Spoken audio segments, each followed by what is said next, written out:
across the world, it is fitting that we begin with a celebration of the special relationship between the United Kingdom and the United States, enduring partners who stood side by side on that historic day and every day since.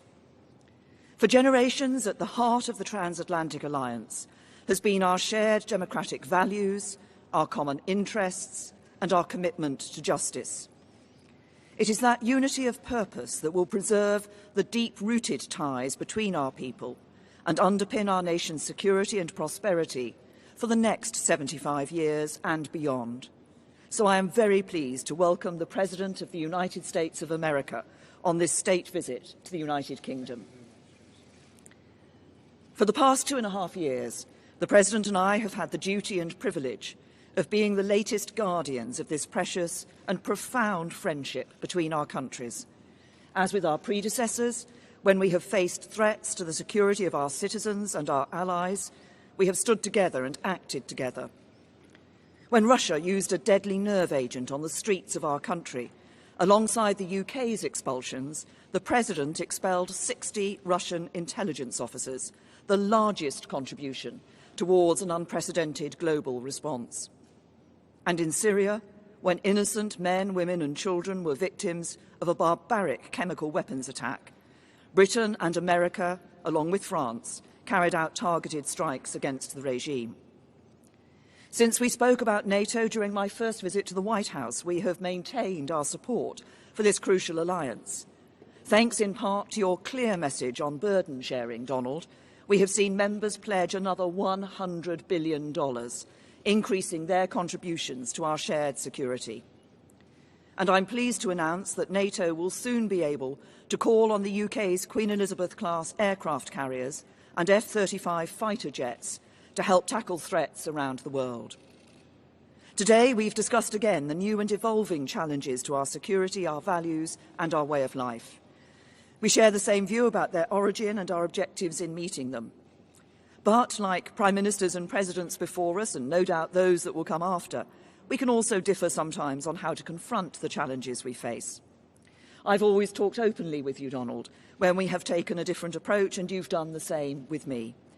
I've always believed that cooperation and compromise are the basis of strong alliances, and nowhere is this more true than in the special relationship. Today, we've discussed again the importance of our two nations working together to address Iran's destabilising activity in the region and to ensure Tehran cannot acquire a nuclear weapon. Although we differ on the means of achieving that, as I've said before, the UK continues to stand by the nuclear deal. It is clear that we both want to reach the same goal. It is important that Iran meets its obligations, and we do everything to avoid escalation, which is in no one's interest. Recognising our nations as safer and more prosperous when we work together on the biggest challenges of our time, I also set out the UK's approach to tackling climate change and our continued support for the Paris Agreement.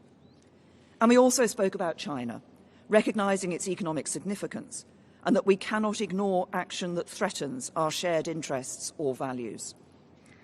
As we've deepened our cooperation on security, including our joint military operations and our unparalleled intelligence sharing, so our economies too are ever more tightly bound together.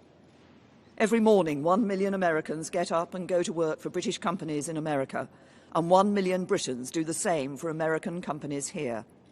Our trading relationship is worth over £190 billion a year, and we're the largest investors in each other's economies, with mutual investments valued at as much as $1 trillion. Mr. President, you and I agreed the first time we met that we should aim for an ambitious free trade agreement when the UK leaves the EU. And from our positive discussions today, I know that we both remain committed to this. I'm also sure that our economic relationship will only grow broader and deeper, building on the conversations we had and the ideas we heard from UK and US businesses when we met them earlier today. Tomorrow, we will sit down in Portsmouth with our fellow leaders to reaffirm the enduring importance of the Western Alliance and the shared values that underpin it. And as we look to the future, in the years and in the generations ahead, we will continue to work together to preserve the alliance that is the bedrock of our shared prosperity and security, just as it was on the beaches of Normandy 75 years ago. Mr. President.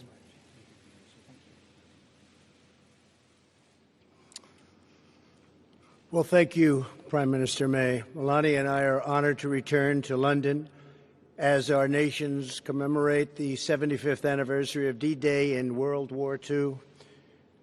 We want to thank Her Majesty the Queen, who I had a lovely dinner with last night, a fantastic person, fantastic woman, for so graciously inviting us to this state visit.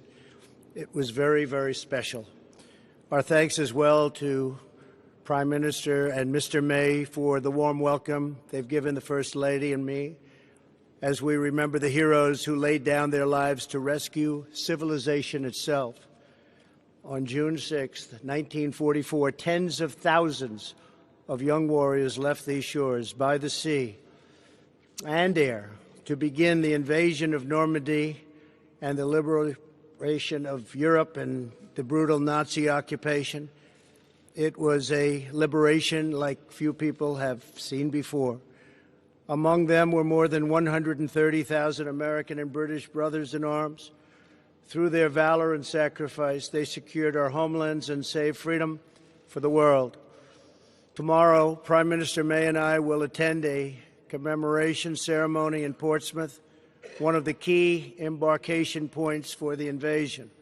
More than 1.5 million American service members were stationed right here in England in advance of the landings that summer. The bonds of friendship forged here and sealed in blood on those hallowed beaches will endure forever. Our special relationship is grounded in common history, values, customs, culture, language, and laws. Our people believe in freedom and independence as a sacred birthright and cherished inheritance worth defending at any cost. As the Prime Minister and I discussed in our meetings today and yesterday, the United States and the United Kingdom share many goals and priorities around the world. I want to thank the people of the United Kingdom for their service and partnership in our campaign to defeat ISIS. As we announced a few months ago, ISIS's territorial caliphate in Syria and Iraq has been completely obliterated, defeated. The United Kingdom is also a key partner in NATO. The Prime Minister and I agree that our NATO allies must increase their defense spending. We've both been working very hard toward that end, and we are very current, and some of them are not. We can't allow that to happen, but I appreciate everything you've done in that regard. We expect a growing number of nations to meet the minimum 2% of GDP requirement. To address today's challenges, all members of the alliance must fulfill their obligations. They have no choice. They must fulfill their obligation. Among the pressing threats facing our nations is the development and spread of nuclear weapons. Perhaps that's our greatest threat. The United States and the United Kingdom are determined to ensure that Iran never develops nuclear weapons and stops supporting and engaging in terrorism. And I believe that will happen. In protecting our nations, we also know that the border security is national security. Today, the Prime Minister and I discussed our thriving economic relationship. Both countries are doing very well, and participated in a roundtable with industry and business leaders. I can say probably the biggest business leaders anywhere in the world. Our nations have more than $1 trillion invested in each other's economics.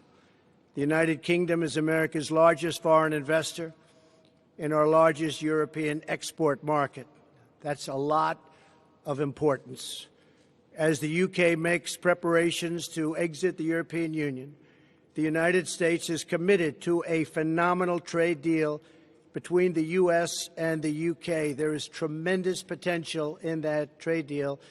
I say probably 2 and even 3 times of what we're doing right now. Tremendous potential. 75 years ago this Thursday, courageous Americans and British patriots set out from this island toward history's most important battle. They stormed forward out of ships and airplanes, risking everything to defend our people and to ensure that the United States and Britain would forever remain sovereign and forever remain free. Following this press conference, Prime Minister May, Mr. May, the First Lady, my family and I will visit the legendary Churchill War Rooms beneath the streets of London. I look forward to that.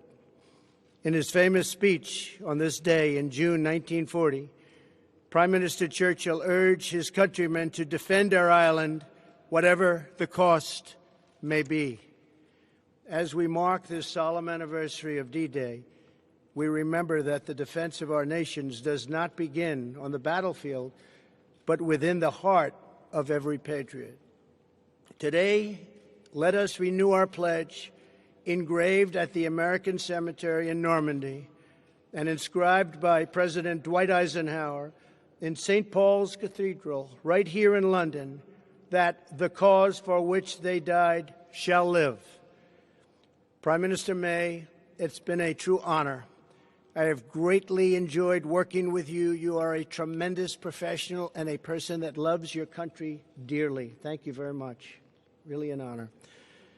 Thank you for the invitation to memorialize our fallen heroes and for your partnership in protecting and advancing the extraordinary alliance between the American and the British people.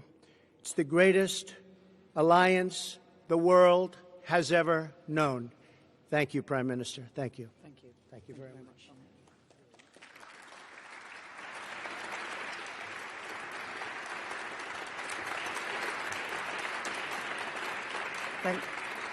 Thank you. Now we're going to take 2 questions from the UK media and 2 questions from the American media. I'll start with Beth Rigby. Thank you. Thank you, Prime Minister President Trump. Beth Rigby from Sky News.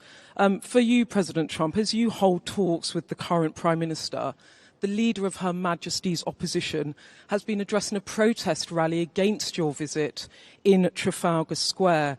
He says he's disappointed you attacked the London mayor, and he criticised your record on refugees. What do you have to say to him? And is this man someone you could do a trade deal with? And to you, Prime Minister, do you think that Sadiq Khan is a stone-cold loser? Thank you. You're talking about the Mayor of London. Is that who you said? Yes. Well, I think he's been a not very good mayor, from what I understand.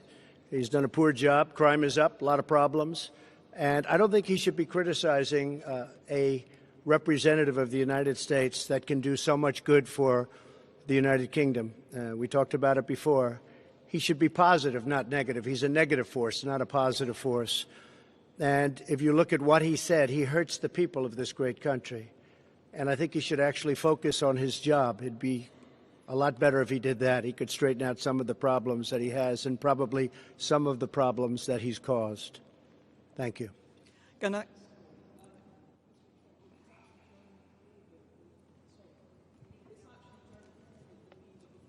Sure, yes, he wanted to meet with me, and I told him no. Yes. Well, I don't know Jeremy Corbyn. Never met him. Never spoke to him. He wanted to meet today or tomorrow, and I decided that I would not do that. I think that he is, from where I come from, somewhat of a negative force. I think that people should look to do things correctly as opposed to criticize. I really don't like critics as much as I like and respect people that get things done. So I've decided not to meet. As far as the protests, I have to tell you, because I commented on it yesterday, we left the Prime Minister, the Queen, the royal family. There were thousands of people on the streets cheering. And even coming over today, there were thousands of people cheering. And then I heard that there were protests. I said, where are the protests? I don't see any protests. I did see a small protest today when I came, very small. So a lot of it is fake news, I hate to say. But you saw the people waving the American flag, waving your flag. It was tremendous spirit and love. There was great love. It was an alliance. And I didn't see the protesters until just a little while ago, and it was a very, very small group of people put in for political reasons. So it was fake news. Thank you. And I would say to both the Mayor of London and to Jeremy Corbyn, The discussions that we have had today are about the future of this most important relationship between the US and the UK. As the President described it, the greatest alliance the world has seen. It is this deep special relationship and partnership between the United States and the United Kingdom that ensures our safety and security, and the safety and security of others around the world too. And it is this relationship that helps to ensure there are jobs that employ people here in the UK and in the United States, that underpins our prosperity and our future. That is a relationship we should cherish. It is a relationship we should build on. It is a relationship we should be proud of. Mr. President, would you like to... Big, and this really is a very big and important alliance. And I think people should act positively toward it because it means so much for both countries. It means so much, and it's been so good. Steve Holland. Yes, go ahead, Steve. Thank you, Mr. President. Thank you. Is that on? There. What is your current view on Brexit, sir? Should Britain leave the European Union if there is no agreement by October 31st? And for the Prime Minister, what would be the ramifications for the UK if there is not a deal? Well, I don't like to take positions in things that I'm not, really. I understand the issue very well. I really predicted what was going to happen. Some of you remember that prediction. It was a strong prediction made at a certain location on a development we were opening the day before it happened. And I thought it was going to happen because of immigration more than anything else, but probably it happens for a lot of reasons. But I would say, yeah, I would think that it will happen, and it probably should happen. This is a great, great country, and it wants its own identity. It wants to have its own borders. It wants to run its own affairs. This is a very, very special place, and I think it deserves a special place. And I thought maybe for that reason, and for others, but that reason it was going to happen. Yeah, I think it will happen. And I believe the Prime Minister's brought it to a very good point where something will take place in the not-too-distant future. I think she's done a very good job. I believe it would be good for the country, yes. And from my point of view, I believe it is important for us to deliver Brexit. We gave that choice to the British people. Parliament overwhelmingly gave the choice to the British people. We should now deliver on that choice. I continue to believe that actually it's in the best interests of the UK to leave the European Union in an orderly way with a deal. I think we have a good deal. Sadly, the Labour Party and other MPs have so far stopped us from delivering Brexit and that deal. But we will, but obviously this is an issue that is going to continue here in the UK. I think the important thing is we deliver Brexit, and once we're out of the European Union, we will be able to do what we've been talking about today and develop not just that free trade agreement, but a broader economic partnership into the future. If I could just follow up on a related matter. Mr. President, are you prepared to impose limits on intelligence sharing with Britain if they do not put in place some restrictions on Huawei? No, because we're going to have absolutely an agreement on Huawei and everything else. We have an incredible intelligence relationship, and we will be able to work out any differences. I think we're not going to have it. We did discuss it. I see absolutely no limitations. We've never had limitations. This is a truly great ally and partner, and we'll have no problem with that. Okay? Francis. Mr. President, Francis Elliott from The Times. Do you agree with your ambassador that the entire economy needs to be on the table in a future trade talk, a trade deal, including the NHS? And Prime Minister, are you tempted to take the Prime Minister President up at his word and stick around for a bit until the trade deal is done? I think we're going to have a great trade deal, yes. I think we're going to have a great and very comprehensive trade deal.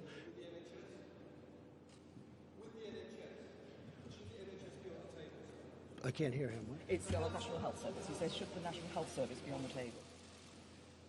Look, I think everything with the trade deal is on the table. When you're dealing in trade, everything's on the table.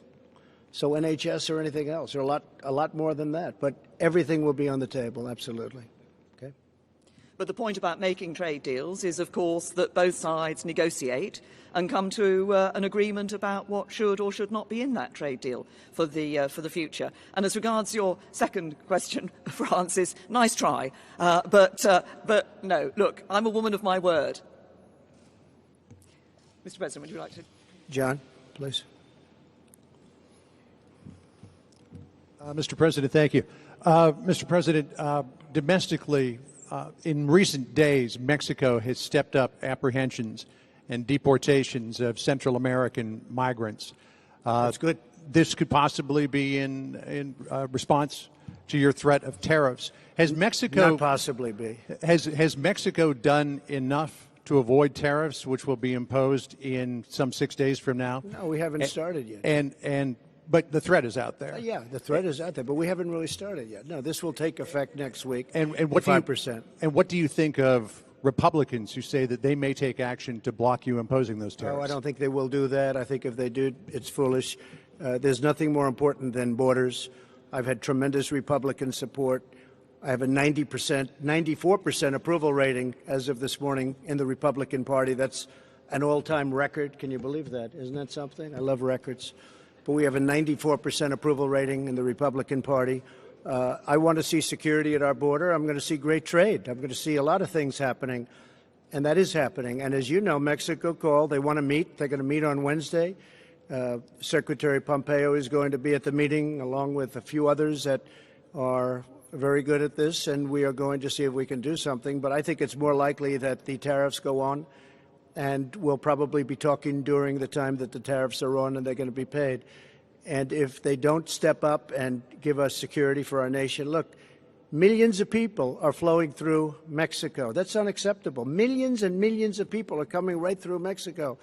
It's a 2,000-mile journey, and they're coming up to our border. And our Border Patrol, which is incredible, they're apprehending them. But our laws are bad because the Democrats don't want to pass laws that could be passed in 15 minutes, that could be passed quickly. In one day, it could change. But even beyond the laws, Mexico shouldn't allow millions of people to try and enter our country. And they could stop it very quickly. And I think they will. And if they won't, we're going to put tariffs on. And every month, those tariffs go from 5% to 10% to 15% to 20% and then to 25%.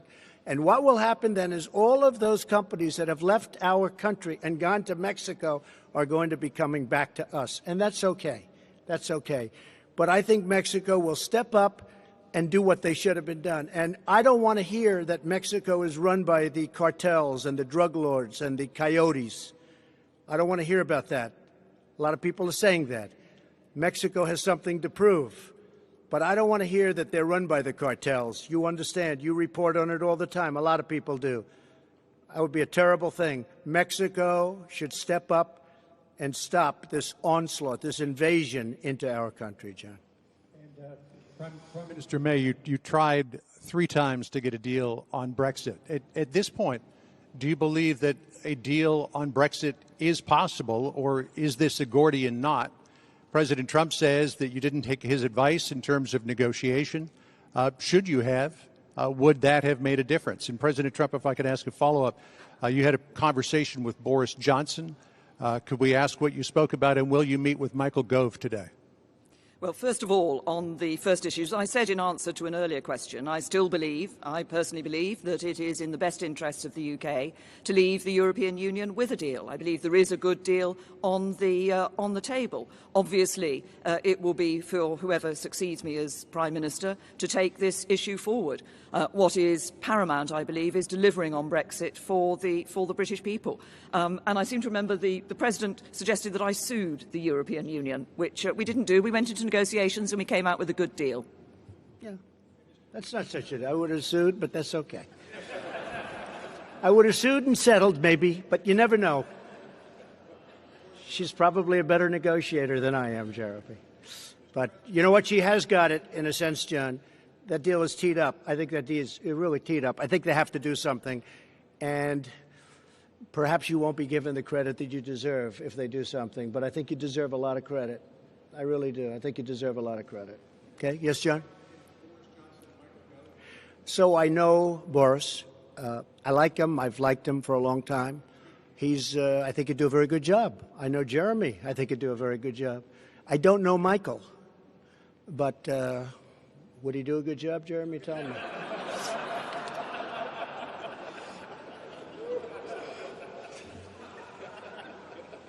Okay? Good. Thank you very much, everybody. Thank you. Thank you very much.